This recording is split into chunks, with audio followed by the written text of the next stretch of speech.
बागेश्वर धाम, जो आज भारत में जादू चमत्कार का अड्डा बन चुका है।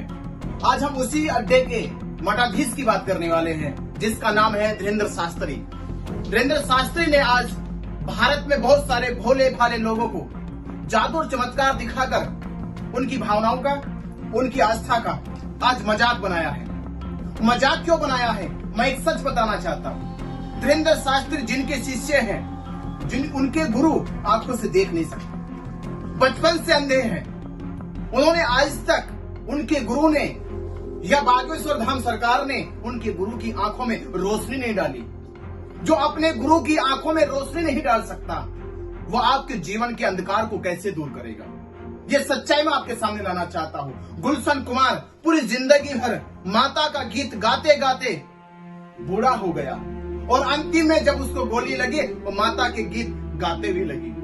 कि जिस दिन धीरेंद्र शास्त्री अपने गुरु की आंखों की रोशनी लेकर आ जाए, जिस दिन बागेश्वर धाम धीरेंद्र शास्त्री के गुरु की आंखों में रोशनी डाल दे, उस दिन मानना कि बागेश्वर धाम के पास कोई चमत्कार है, कोई दिव्य शक्ति है। और अभी अभी जोशीमठ के आचार्य ने उनको चैलेंज कर दिया है कि चमत्कार दिखाना है तो जोशीमठ की दरारों को भर के दिखाओ। चमत्कार दिखाना है तो भारत में लाखों बेटियों का जो बलात्कार होता है उसको रोक कर दिखाओ। चमत्कार दिखाना है तो भारत में जो सैकड़ों युवा मारे जाते हैं धर्म के नाम पे, जाति के नाम पर, मजहब के नाम पर, भुखमरी के नाम पर, बेरोजगारी के नाम पर, शोषण के नाम पर, अत्याचार के नाम पर, उसको रोक कर दिखाओ। मैं धीरेंद्र शास्त्री और बागेश्वर धाम सरकार के दिव्य चमत्कार को एक चैलेंज देता हूं। क्या उनके पास ऐसा भी चमत्कार है जिस चमत्कार से भारत की गरीबी को, भारत की मजबूरी को, भारत की लाचारी को, भारत की बेबसी को और भारत के जातिवाद को, भारत के धार्मिकता सत्तावादी सरकारों को क्या सबक सिखा सकती है? क्या देश के युवाओं को एक सुनहरा अवसर दे सकती है? मेरे देश के लोगों को बार बार जाने कितने हजारों साल से बेवकूफ बनाया जा रहा है। मेरे भारत में राम भी था, कृष्ण भी है, ब्रह्मा भी, विष्णु भी, दुर्गा भी, काली भी, फिर भी ये देश मुगलों का गुलाम हुआ। ये भारत की जनता को जानना चाहिए। मेरा देश अंग्रेजों का गुलाम हुआ जब इसमें राम कृष्ण भी था। तब राम कृष्ण की शक्ति, तब बागेश्वर धाम का दिव्य चमत्कार कहा था।